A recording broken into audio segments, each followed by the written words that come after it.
With an update on AEW and WWE's weekly testing policies and news of Rey Mysterio possibly being hurt, this is Wrestling Hub. My name is John and you're watching the Wrestling Report for December 31st. Before we get into the rest of the video, make sure you subscribe to Wrestling Hub and turn on all notifications to stay up to date with everything in the world of pro wrestling. Also, don't forget to follow us on Instagram at WrestlingHubOfficial and also follow us on Twitter at Wrestling_Hub.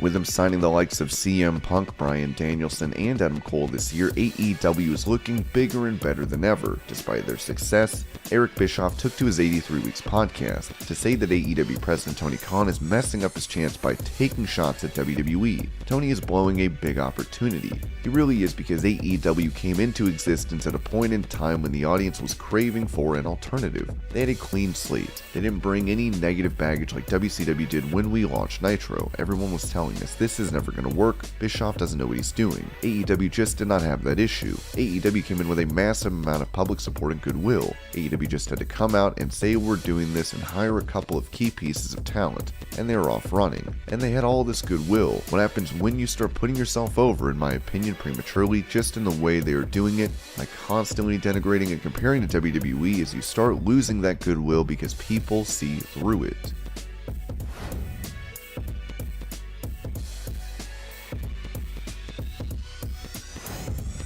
At SummerSlam, Becky Lynch would make her long-awaited return, where she defeated the SmackDown Women's Champion Bianca Belair in 26 seconds. With CBS Sports, Drew McIntyre mentioned his match with Jinder Mahal that took place right after that squash, as he blamed Lynch for his match being lackluster. I didn't expect Becky to return. The match prior gave the crowd that reaction, that moment. Then when they expected the lengthy match with Becky and Bianca, it took the wind out of the sails by having the match be 20-something seconds. To walk out after that, the crowd was a bit deflated. It wasn't quite what I hoped reaction was. Perhaps it wasn't what I was hoping for match-wise, but it gave Drew McIntyre the big win on a big stage, a very dominant win. Even though sometimes I'm like, I want to go out there and have the best match possible, and do all the cool near falls and stuff. Sometimes you have to be saved from yourself, and protect the character and elevate the character. That was about elevating Drew McIntyre, and it did do that on a huge stage.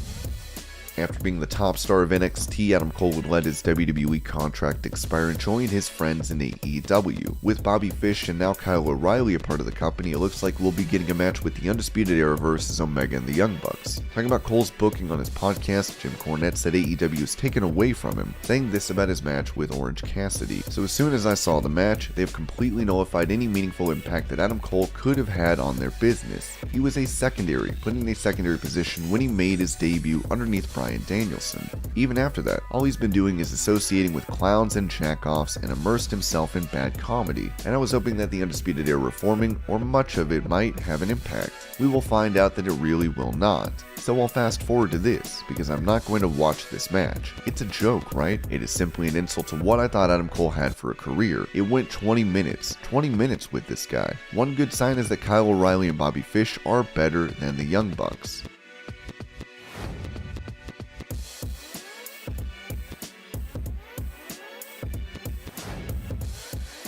Earlier this month, Liv Morgan was able to main event Raw and challenge Becky Lynch for the women's title. With CBS Sports, Morgan talked about this bout, saying her suicide dive tribute to Trish and Lita was meant to happen. 100%. That day was the 17th anniversary of the infamous Trish vs. Lita match, the first ever women's main event for the women's championship. It felt so weird to me. It felt like it was meant to be. Everything felt so aligned. Becky has red hair. I have blonde hair. We have this match 17 years to the date, and we were the main event, which we didn't know until later in the day because we weren't the main event, and then we got switched to the main event. As soon as I realized that, I was like, I'm doing a dive. For the Day 1 pay-per-view, Morgan will have another chance to win the Raw Women's belt when she faces off against Lynch one more time.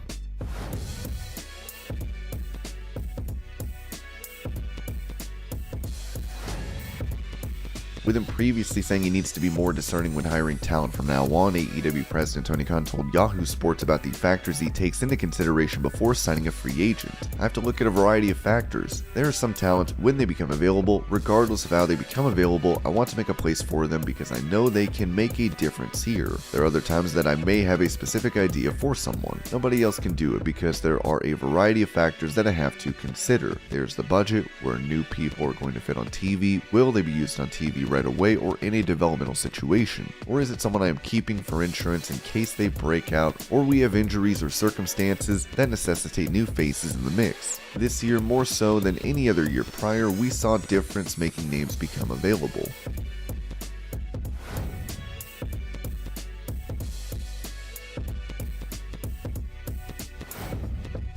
Speaking of Khan, he talked to PW Insider recently about the AEW title match between Hangman Paage and Bryan Danielson, as he noted that the 60-minute time limit draw was incredible. While there are a lot of things we could have potentially done in that situation, I guess there's infinite possibilities, but that is what we were going to do, and it was a masterpiece. I'm so pleased with that match. I'm thrilled that the fans enjoyed it. I was absolutely thrilled that the ratings built as the match went on in the peak of the match, and such a great rating for the show for the final quarter of the match especially. It was just absolutely a big success for us, and now it builds to a rematch on such an important stage. This is a huge night for us, the debut on TBS. So the next few weeks are really important, and absolutely, that match was something we needed to get right. And I think we definitely did. People were looking forward to that match. And for Hangman, it was important for him to go out and have a great debut as champion. I think people were wondering if Hangman's going to be a one-match champ. The answer is no, but he is going to go back now and wrestle that same opponent, and I said, what's going to happen? After the 1 hour bout, I don't think anyone knows what to expect, which is exactly how we want it. I think it was just a perfect result, and assuming that both men were going to be able to last to 60 minutes and give us a great match. And I thought this was the perfect thing to do. Now that they've been through it and they put on that great match, I think there's no question it was the right thing to do.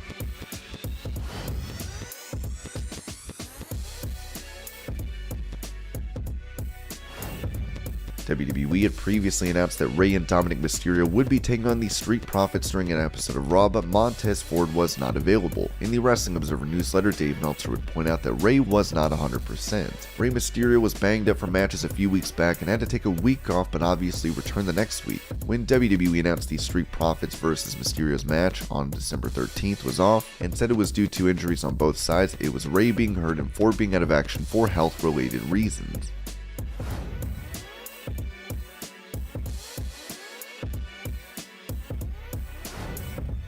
After being in a championship feud and facing off against Charlotte Flair for the SmackDown Women's title, Toni Storm would be released from WWE. This came as a shock to fans, with a rumor that Storm left without giving notice prior. Now Meltzer has noted that her schedule was changed at the last moment. Another story going around was that she was never booked for DC, and it was a last-minute call, and she was told at 8 a.m. that morning. She had a good main roster contract that she was walking away from. At the same time, they had done nothing with her for years, and this was by far the highest profile thing she had been doing, and walked out during a house show run where she was in the semi-main event every night this week.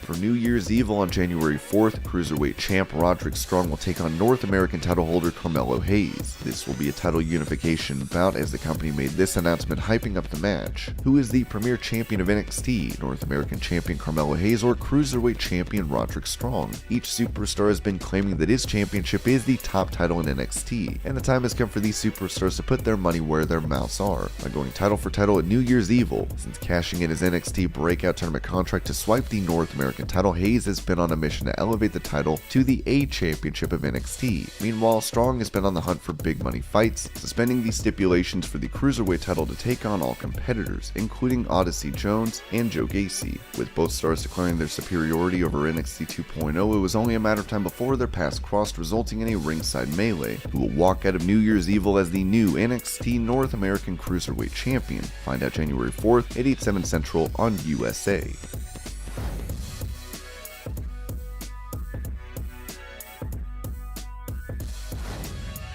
With it reported that several WWE stars tested positive for COVID, WWE has taken precautions by pulling big-name talent from their recent holiday tour to ensure Day 1 goes off without a hitch. In the Observer, it was noted that WWE has been testing all wrestlers, but only those designated as talent were being tested. Other employees who toured with talent had quietly stopped being tested. Also, WWE quit testing their talent on a weekly basis. I'd love to see how the Day 1 pay-per-view turns out.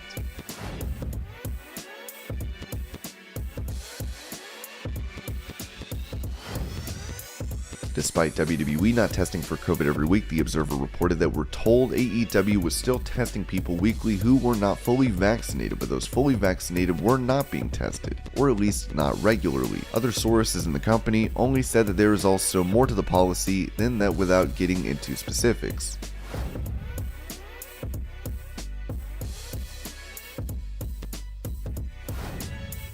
Since the Royal Rumble last year, McIntyre was in the WWE title picture, facing Lashley multiple times for the belt until he lost at Hell in a Cell. Speaking to BT Sport, McIntyre was asked about him constantly challenging for the WWE title after losing it at Mania 37. As he responded, "It was weird because generally the good guy is the one chasing, and that's where the excitement is. I felt for a long period that as champion, that's where I was meant to be, and the chase was exciting from Rumble to Mania when I beat Brock. But there was a period where I felt I'm meant to be champion." During the Lashley stuff, perhaps the way we set up the matches, perhaps the narrative of Drew keeps getting title matches that we were pushing for some reason didn't exactly help during that period. Perhaps I could have gotten out of the title scene a little quicker after I lost the first match, and didn't have a couple of follow-up matches and started the rebuild again.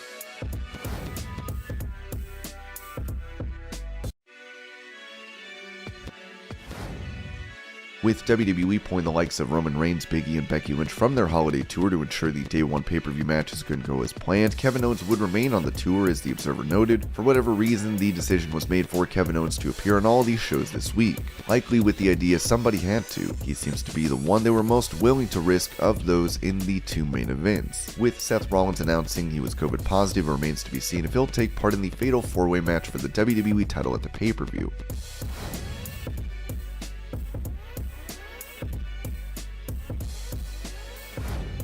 WWE President and Chief Revenue Officer Nick Khan has been at the center of controversy, given his stance on releasing mini-stars to help the company's bottom line. Now, it seems WWE took an anti-Nick Khan sign away from a fan on Raw, as Meltzer noted. There was a sign in the audience at Raw on December 27th that read, "Nick equals Khan, Tony equals Khan." Even though Vince wasn't at the show, he has a direct connection to the truck feed of the show and saw the sign, and it was described that he had quite a reaction and people were ordered to get that sign out of there, and they did so in seconds.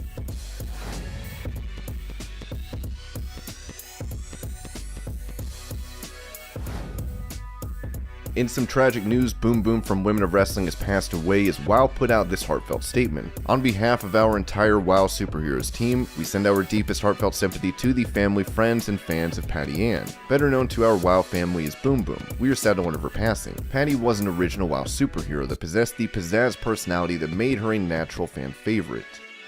And this was your Pro Wrestling News Update. I hope you're all having a great day. Thank you so much for watching, and I'll see you later.